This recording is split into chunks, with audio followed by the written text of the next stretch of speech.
வெண்பருத்தி நூலெடுத்து வாய் வெடிச்ச பூவெடுத்து நான் அணிஞ்சிட தொடுத்து வச்ச நடினமான மாலை இது.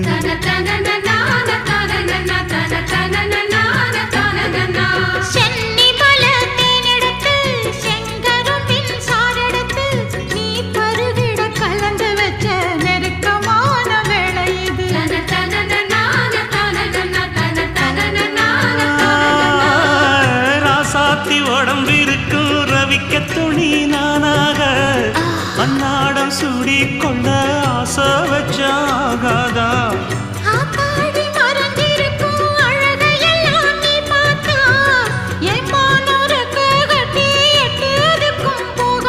அடிச்சி சக்கரையே எட்டி நீயும் நிக்கிறியே நான் ஏங்கி ஏங்கி பார்க்கிற போறாங்க.